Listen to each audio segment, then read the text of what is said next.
বাহ, ভীষণ ভালো হয়েছে, খুব খুশি হয়েছি। তবে তোমাকে আরেকটু চেষ্টা করতে হবে, আরেকটু চেষ্টা করলেই কিন্তু তুমি ভালো করতে পারো।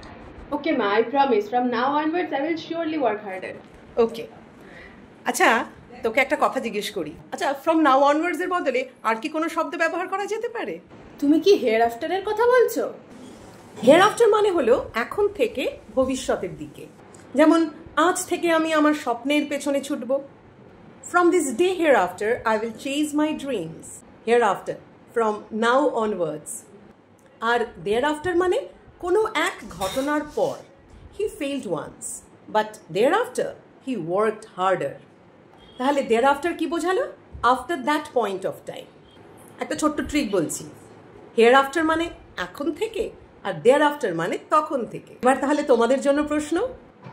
হি made a promise to work hard from this day dash hereafter or there after.